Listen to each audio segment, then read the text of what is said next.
Previously on Popping Collars. Fascinating to see that you're basically signing up for a life or death, but it's kind of right there in the title of the show, right? Is that? It's not called The Sons of Pugs and Puppies. Yeah, right. No, it's not. That's a whole other game.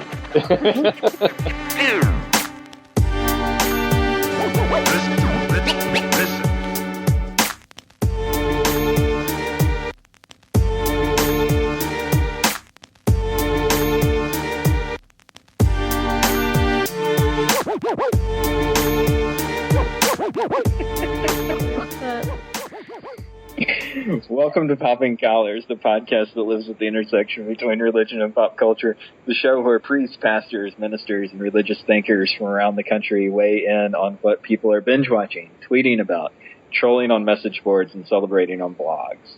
My name is Greg Knight. I am in Palm Beach, Florida, and I'm your host of this roundtable conversation with our guests, who this week include Betsy Gonzalez from Alexandria, Virginia. Hi, Betsy. Hello, Greg. Kyle Goodman from Statesville, North Carolina. Welcome back, Kyle. Glad to be here. And a very special guest this week, Mike Friedrich from Berkeley, California. Welcome to the show, Mike. Hello, glad to be here. This is episode 22 of Popping Collars, and our topic today is comic book mythology. So one person that's on this show actually has a Wikipedia page, and that's Mike. So that's exciting. Did someone take down my Wikipedia page? Come on. Did you have one, Betsy? No. No, but Mike has one. Mike has one. Well, just a quick thumbnail of Mike's involvement in the world of superhero comics. He was a writer on DC's Justice League in the early 70s, before moving to Marvel and writing Iron Man through 1975. So he's had a foot in both of the big two comic producers, and with the San Diego Comic-Con wrapping up fairly recently, we thought this would be a good opportunity to bring Mike on and talk a little bit about the role mythology plays in writing comics, kind of, but really in maintaining the stories. Both Superman and Batman just celebrated their 75th anniversaries and are set to star in a mega blockbuster movie next year. Captain America is still going strong in the Avengers franchise. He traces his history back to the Second World War. So what is it about these stories that make them compelling even now? And what keeps them going? How in the world is a World War II war hero who famously punched Adolf Hitler on the cover of his magazine, how is he still relevant in the 21st century? I think part of the reason that they're relevant is that other than reading ancient mythology or involving ourselves in a world of biblical mythology that the majority of the church would be uncomfortable with even calling mythology. That's something that we lack in American culture. There are so many other, societies with a much older history, and in those societies, there's myths that have existed for a long time. I'm thinking about the Norse mythology of Scandinavia, or the Greek and Roman mythology that we're all so familiar with. But there really has never been much of an American mythology. Maybe the Wild West. Paul Bunyan. Paul Bunyan, right. Yeah, George Washington, Cherry Tree. The only observation I have about this, and since we're still in the middle of it, it's a tentative one, is that I think we're trying as a society to cope with the fact that we're this global empire that maintains its power through military force. And so we have to tell ourselves stories about how we're punching people in the face because we're the good guys. And so all the threats of these superhero movies especially are all galactic and global and gigantic. Entire cities are going to die if we don't punch somebody in the face. The world is going to collapse if we don't punch somebody in the face. So we have to be out there ready to punch somebody in the face. Now, maybe in 50 years somebody will debunk this theory, but that's the one I've got. Well, I think it's also that element of free will, right? We gotta, we gotta be able to pursue ourselves, so that you have those bad guys who are out there who want to turn everybody into mindless automatons, or they're going to control you and feed off of your culture in a way that then you don't have free choice anymore. So that value of that American ideal of being able to pursue your life freely without crime or threat and be able to be all you can be. See, I easily drift into cliche, when you start talking about this. But yeah. Not just cliche, the tagline of our military. It's true. I was tag teaming off Mike's military comment there. Totally. Yeah. But that's not a bad idea, because that kind of gets at the reason that a character like Captain America still resonates, right? Because you're talking about a century of war, basically, that Americans have lived through over the 20th century, right? And this soldier can basically be, with a mask, right, can become the soldier of any era, right? He's just the soldier's story. So it doesn't mean that he's a World War II veteran. It means that he's a Korean veteran. He's a Vietnam veteran. He's a Gulf War veteran. Like, he's all of these things. And that's why his story can keep going, is because we keep going to war. We keep fighting people. And there's kernels in the other stories, too. I mean, Batman, bad stuff happens to good people. And what are you going to do with it? Another universal of living in life and struggle. And so and it even happens to the most privileged of people.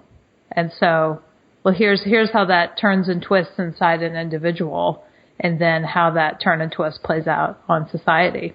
And even Superman, who is the strongest of all the heroes, and it seems like, we could never identify with Superman. Well, Superman is the consummate outsider who's always just trying to figure out how to fit in this world. And even in that, I think we can identify and relate to the character.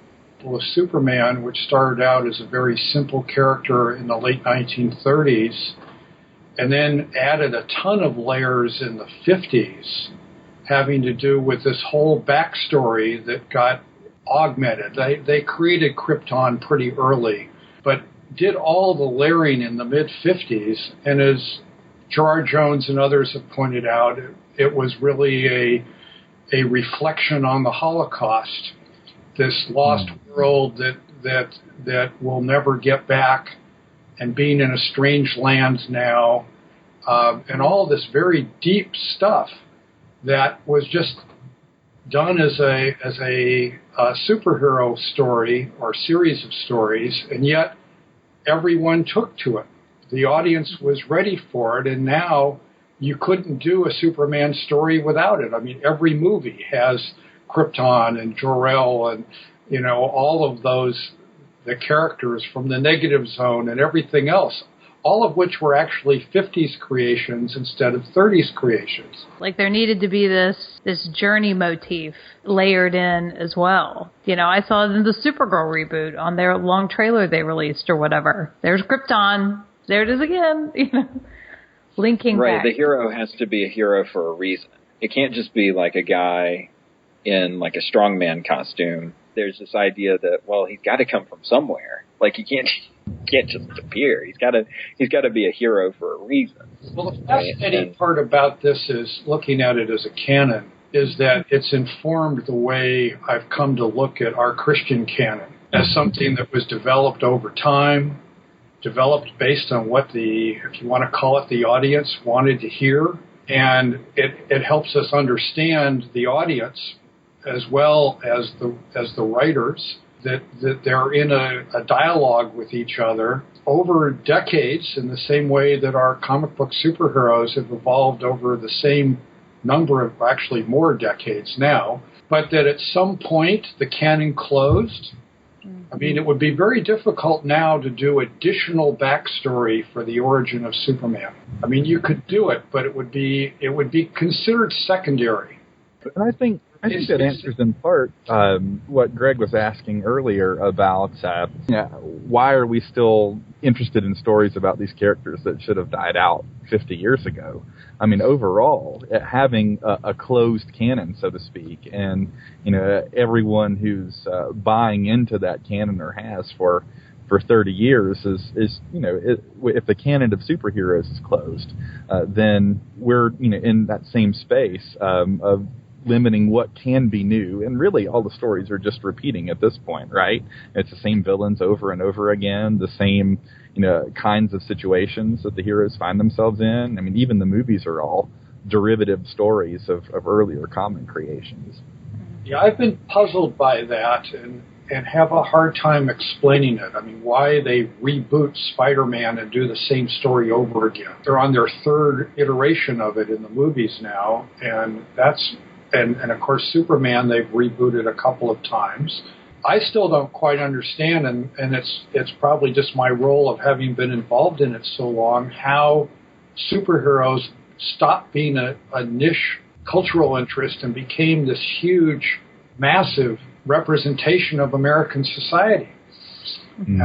And I'm puzzled by that. Anytime you get a double-sized issue of Spider-Man, anything, right? There's always like a 3-page sort of creator cartoon that retells you sort of the Spider-Man origin.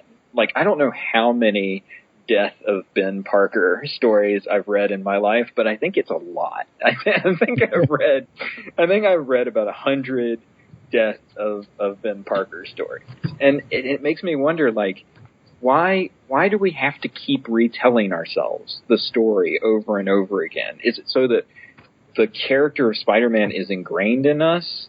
Or is there some kind of power in the retelling of the story? Is there some kind of power in knowing that Thomas and Martha Wayne are going to get shot on Crime Alley every single time? Well, that's funny because, of course, where all that emerged was from a very commercial need to keep your characters fresh in the eyes of new readers because there was turnover, particularly in the early days when turnover was very high. Kids would read comics for 2 or 3 years and that was it. And so if you didn't retell the story of Thomas and Martha Wayne, people would be befuddled as to who is this guy? Why is he running around in this weird outfit? He's so dark. So dark. He's so brooding and earnest. Well, and it gets into the kinds of questions that every congregation has to answer about: do we keep the kids in service or not, or do we send them off to Sunday school? It's like, well, if we send them off, are they hearing the same stories we're hearing, or what are they hearing when they're out of the room? And so we've got the same kinds of discussions going on in our church culture as well. Round and around the lectionary we go every 3 years, and that opportunity to come back and be different. And I'm sure, that happens in comic books too. You read that story of Peter Parker differently as a boy in your room who loves science and it was so cool. And then you read it differently when you're in college and differently when you become a parent and differently, you come back to it at different times because you're different. The story is the same, but you're different. And I think that Kyle hit something on the head, too, when he was talking about the need for an American mythology. And we are in this kind of post-Christian environment, and yet we still have these religious themes running through everything. I was fascinated to learn that a few years ago that the original name for Superman, Kal-El, is Hebrew for voice of God. Mm-hmm. And it was just a little thing that the Jewish authors put in there to sort of authenticate the character. Not that they ever talked about it that way or portrayed the character that way in any overt sense, but there it was. Betsy and I just had a great conversation with a former professor of ours, Richard Lindsay, about the role that camp and kitsch play in popular culture. And when you were talking about Batman, Betsy, and this idea of this brooding guy, that got me thinking about the layers that we put on characters, because the Batman that a lot of people grew up was not an earnest, brooding character. Darkness, no parents, right? He was the campiest, probably superhero ever when that TV show came out in the 60s, and it makes me wonder, like, this actually may be a great question for you, Mike, because, someone writing in the 70s JLA stories, like, that had to have affected that character in the DC, in the minds of writers at DC, in a way that, was there this sense that, did he need to be reclaimed? Is this who he is now? He is Adam West from now on? Like, there had to be, like, this whole level of, what do we do with this character now, right? Well, I think certainly at the time I was part of the group of people that felt that the camp Batman had gone off the rails. And yes, reclaimed is a good word, that this sort of essential canonical idea of this character at the edge of night and darkness. Personally, I always thought of him as the guy that traveled all the way to the edge of being evil but never crossed the line. Now, others of my creative colleagues crossed the line, but I always felt that was what made Batman different from the other characters, was that he went over to the dark side and looked in, but didn't go there. And that you couldn't do that in the camp concept of the character. It was part of the creature of the night character. And so when I did my Batman stories, and I just did a handful of them, they were very much precursors of what came later with especially Frank Miller. But even Denny O'Neil and Neil Adams kind of did the first reclaiming around 1970, 71, I forget the exact year, that kind of started that path back to where the character now is clearly 180 degrees away from the 60s camp concept. Well, it's like the 1950s Jesus, right? He gotten a little too doe-eyed, a little too feminine, a little too fluffy Jesus. We gotta buff up Jesus. We gotta, in the same way we buffed up all our church architecture, more poured concrete, rising obelisk, no illusions in that, right? But, it's like that 70s time of kind of what is, femininity is coming in and feminism, but what's the masculine thing? What's happening? It's interesting. Yeah, Denny O'Neil, in interviews, he'll always say that, speaking of mythology, he always claims superhero comics as being American post-industrial mythology. Like that's how he understands these stories, and that implies like a level of grittiness, of dirtiness, of darkness. I think, because I think that's kind of what whenever I think of industrialism, I think of my time in Pittsburgh and just how stained everything was, with the steel in the city and stuff like that. And so, yeah, I think that kind of colored his ideas. But then again, you're talking about a generation of people who had actually finally grown up with the characters, who were now able to write the characters, which had to have some kind of influence over what you guys were doing. Yeah, well, of course it did, but it's hard for us to talk about it. You're the ones that have to talk about it. I mean, from the inside, it was just, oh boy, the character should do this, the character should do that. And there was this sense of who the character was, but I couldn't articulate it at the time. I was very young. I was 18, 19, 20. I stopped writing comics when I was 25. And today you can't even start writing until you've done a television show. So it's a completely different environment. I'm kind of curious about. So you brought up Frank Miller earlier, Mike, and I think that a lot of people point towards that mid '80s time as really kind of a turning point for how comics were not just viewed, but how they were kind of done. I think everything kind of changed with really Alan Moore with Watchmen, and then you had Frank Miller, who kind of started taking Daredevil down a different path, and then kind of fully realized it with The Dark Knight Returns and Batman.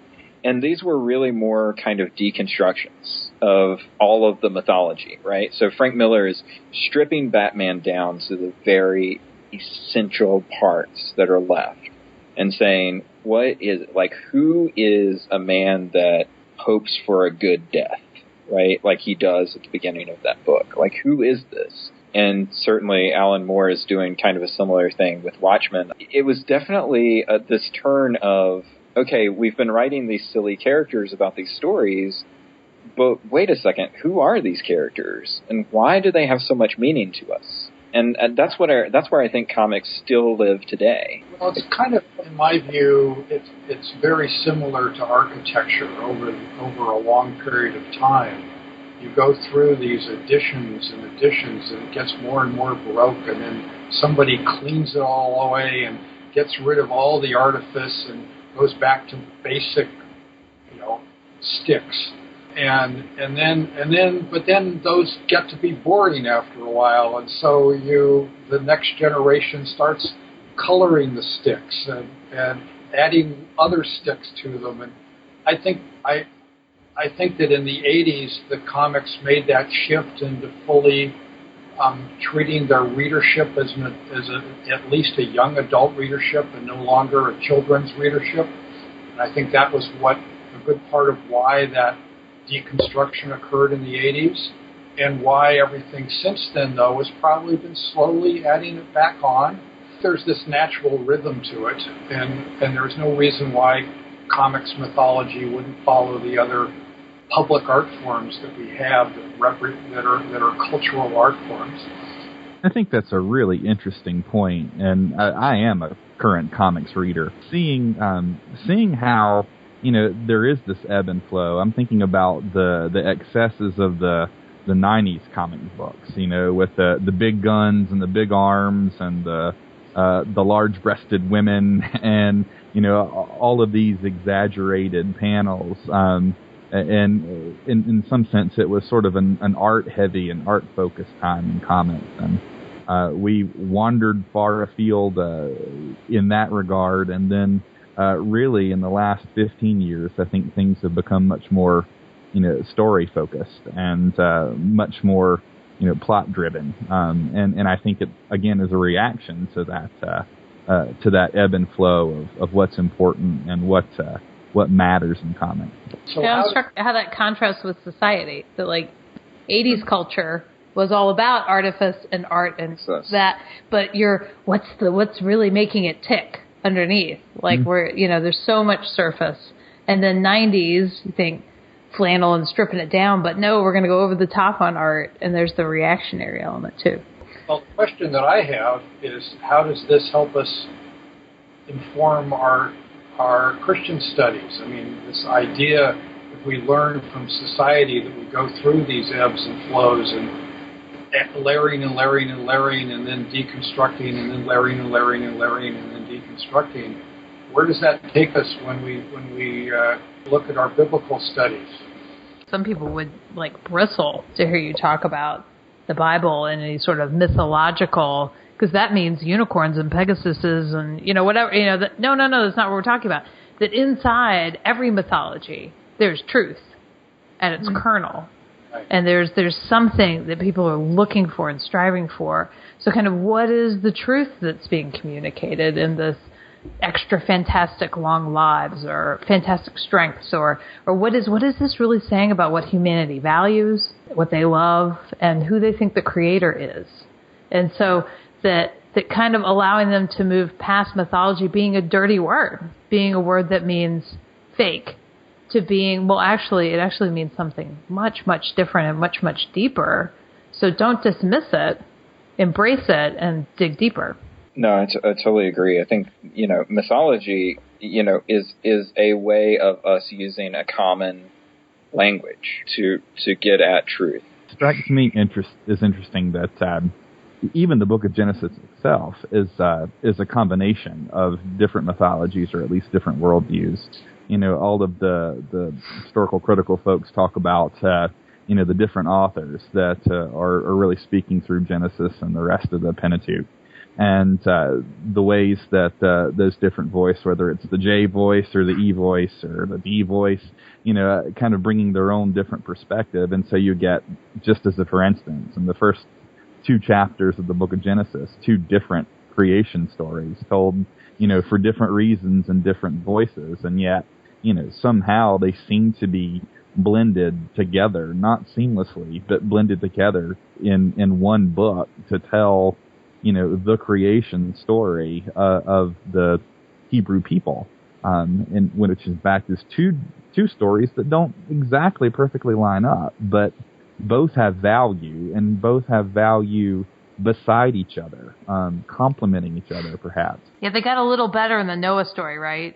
On taking two and putting them together, because they go into the ark, and then they go into the ark again, and then it's, that's right. Is it 2 animals or 7 pairs of 2? Like, 7, really, as opposed to, all right, we'll lay them side by side, go with what you want, and in our constructive brain, we put them together, and they're one story, and Adam and Eve are on the 6th day or whatever. But then I think at the same time, we did like what Mike was talking about. You strip it down, right? Like thinking about the red letter Bibles. What did Jesus actually say? Let's cast votes to figure out what we think is the real Jesus. And then that whole reclaiming that historical movement, the historical Jesus of kind of, who is this guy? Like, let's look past the miracles, look past the stuff. What makes Jesus tick? Let's get in there and really talk about where he's from and what his life would have been like and the anthropology and all those things. Let's get inside his head and like, what does the world look like to Jesus? I find myself enjoying both sides of this kind of a conversation. I mean, we do the mashup at Christmas where we just throw all the Bible stories into one pot and make one story out of it, and that's the Christmas story. But then it's more fun for me to like look at it as different facets around the same diamond. That we've got Mark's version, or we have Matthew's version, and we've got Luke's version, and they don't connect to each other in a lot of different ways, but they're both fascinating to look at. Right, we're asking people to loosen the reins, right? And I think comics ask people to do that too. Allow you to have these different facets existing around the character. And that, can they all be right? Can they all be true? So what I hear you saying is that Christian Bale Batman makes sense. Perhaps even Adam West Batman makes sense. Probably Michael Keaton Batman makes sense, but definitely not George Clooney and Val Kilmer. Are you kidding? That's exactly what I'm saying. Yes, less nipples. Less nipples on the... Yep. That's right. That's right.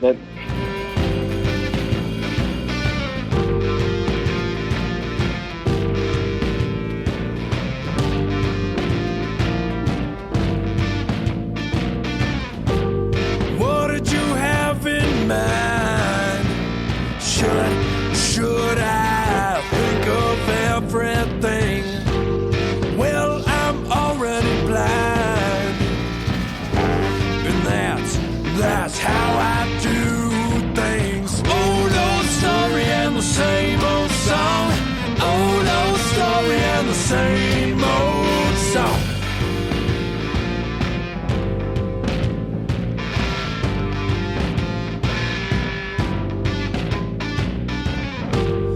Making the same mistakes. Why do I even try? Can't put my finger on it now. And yeah.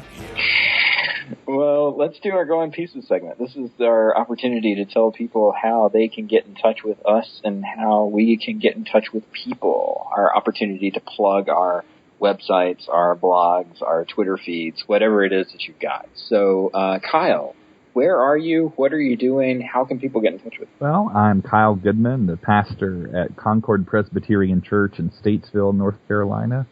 You can find us at our website at concordpreschurch.com.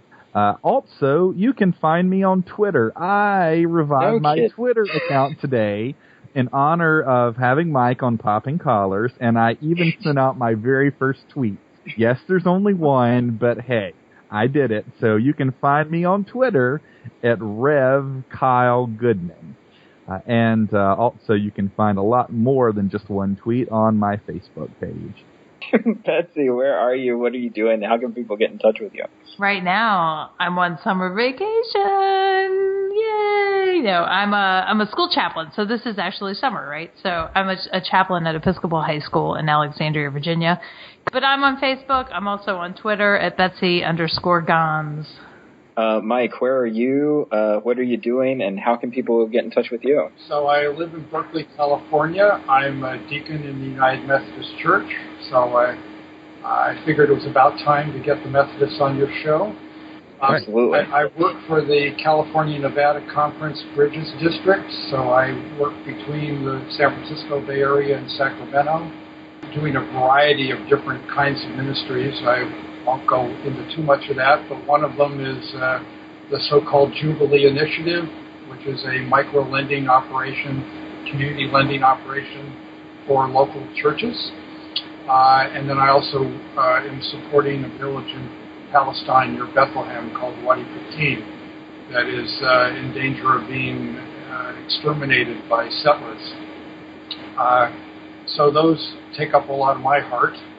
I'm on Facebook, but I really only make friends with people I know. So if you know me, I'll friend you. But if I haven't met you, I'm afraid I will ignore you. But you can look up the Jubilee Initiative on Facebook and the Bridges District of the California-Nevada Annual Conference on Facebook. So my name is Greg Knight. I am at Bethesda by the Sea Episcopal Church in Palm Beach, Florida, where I work as the Director of Children and Youth Ministries. You can find us on the web at bbts.org. You can find me on the web on Twitter at that Greg Knight. Popping Collars, it tweets all the time. At Popping Collars is where you can find us. You can also friend us or like us on the Facebook because we like friends and we like likes. You can find us on the web at poppingcollarspodcast.com where you can listen to this very show. You can also listen to this show at wherever you get your podcasts, whether that be iTunes, Stitcher, TuneIn Radio, SoundCloud, etc., etc.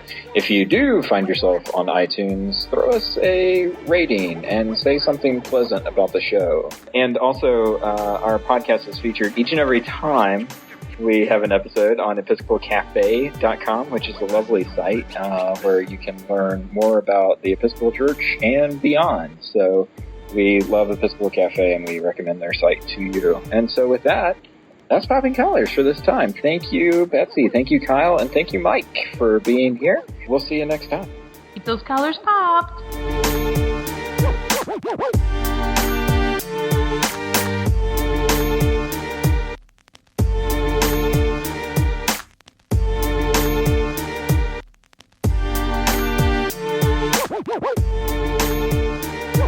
Woo!